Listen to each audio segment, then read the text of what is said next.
In this day and age of 4,000-yard passing seasons and 100-catch seasons, it's obvious that passing is an integral part of football today. Today, I'll give you the opportunity to learn not only more skills involved in the passing game for both the wide receiver and the tight end, but the ability to play the game more intelligently as well.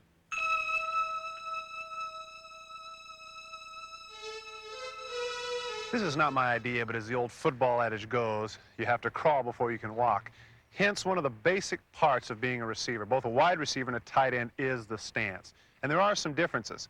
The wide receiver, for the most part, needs to be going straight ahead. So he doesn't have to have necessarily a wide stance. He doesn't necessarily have to have a stance where he needs to go sideways. He wants to go up the field. These are the sprinters. These are the long striders. In a three-point stance, they want to get almost in a starter stance, fairly narrow, with the weight on the back foot so that they can head forward. When I'm flexed out as a tight end, I like to have a two-point stance because it affords me the opportunity to look out and see the entire field so I can see the defense.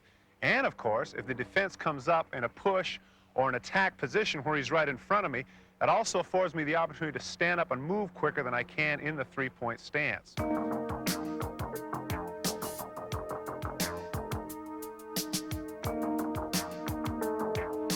With the increased number of quarterback sacks, the quarterback is having less and less time in the pocket.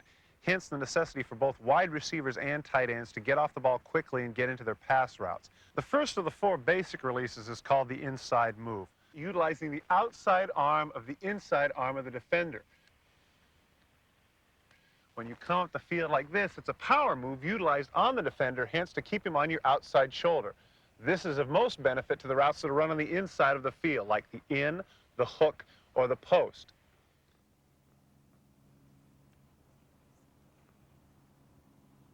The obvious converse to that then is the outside release, which is done by utilizing your inside arm on the outside of the defender. Again, the power move this way to keep him on the outside and do the converse routes of the ones that we had just discussed. The out, the hook to the outside, or the corner route. The third technique is entitled the swim technique. This has been utilized sometimes by wide receivers out of the two-point stance, but it has really been invented more by the tight ends because of the fact that inside, where they're next to the tackle and it's a much more restricted area, they have to come up with new and creative ideas of getting off the line of scrimmage.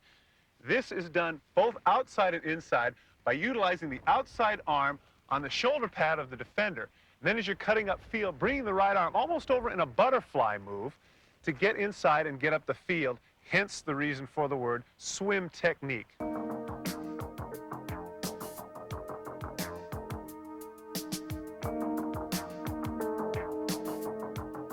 The fourth and final basic technique is what I call the jerk, after the dance. This is where, as a wide receiver or tight end comes up the field, and defensive backs are trained to watch the belt buckle or chest of the offensive player. In cutting off the line of scrimmage and moving this way or that, weaving, much like the old jerk of the dance, that deceives the defender into thinking that you're going to go one way or the other. And then when he commits, then you can cut up the field either way. Those are the four basic releases for both the tight end and the wide receiver.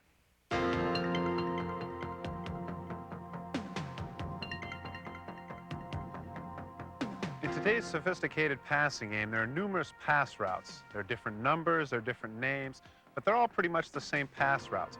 I found that for myself that there are three basic rules that I have when coming to running pass routes. The first is to run disciplined pass routes. If the quarterback in the huddle calls for a 12-yard in, I can't be at 10 yards, I can't be at 14, I can't be at 16 yards. I have to be where he said, hence the reason for the discipline and the continuity for other receivers and for the linemen as well. Second of all, it's a key to get in the quarterback's face. What I mean by that is that if the quarterback can't see you, he can't throw you the ball. So if he talks about a situation where you get in his line of vision, whether it be an out, an in, a quarter, or a post, you give yourself the opportunity of catching the ball and giving yourself more of an increased opportunity as long as he can see you.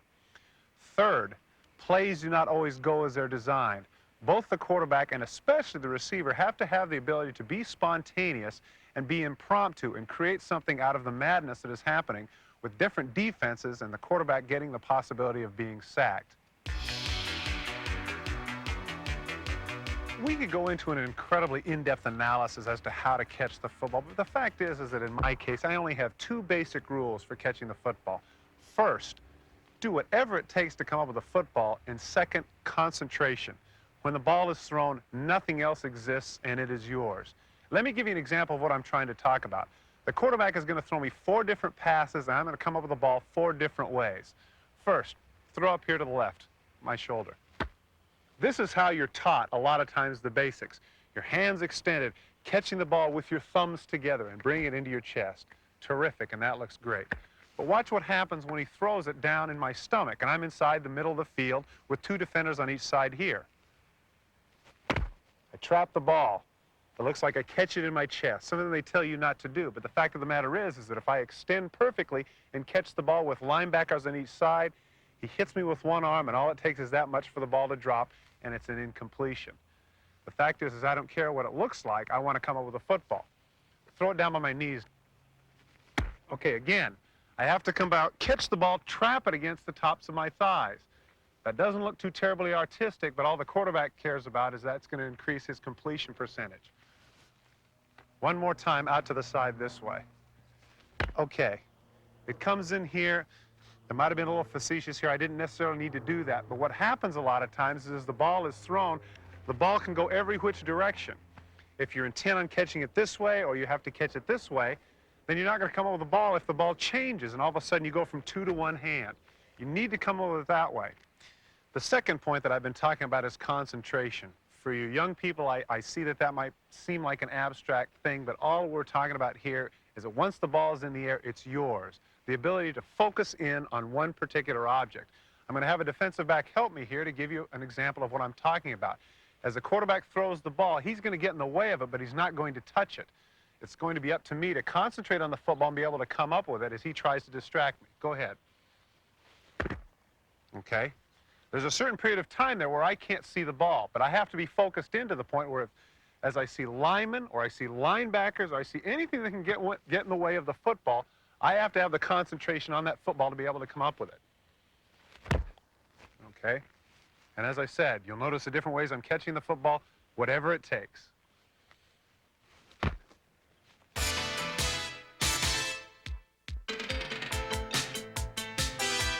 We've addressed the point at great length today, the fact that both wide receivers and tight ends are pass catchers. But the fact of the matter is that in the running game, they're also an integral part of the running game as blockers.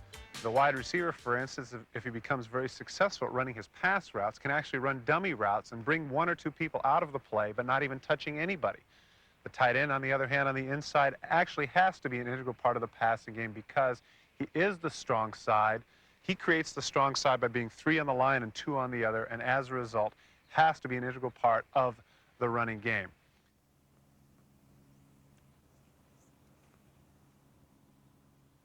There are 3 basic things that I have involved when it comes to blocking.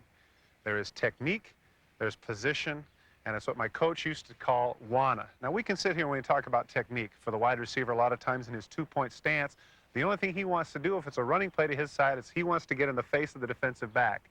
The same is true for the tight end. The whole thing is much like a mosquito who won't go away. You want to stay in the guy's face. You want to get him off the line of scrimmage, and you want him to be totally occupied with you that he can't make the play. Second of all, positioning is an issue. We can talk about the techniques, extending the hand, being in the stance, squatting down, driving off the ball, all these different things. But the key here is position. Are you in his face? Are you staying there? Is he a distraction? Is he not being a part of the offensive flow of the game?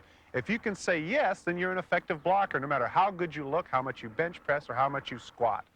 But really, to be honest, when it comes to blocking, those first 2 things are not as consequential as the third, and that is WANA. A coach once told me that blocking was 10% technique and position and 90% WANA. So that's what it comes down to, is that blocking is a whole lot of WANA.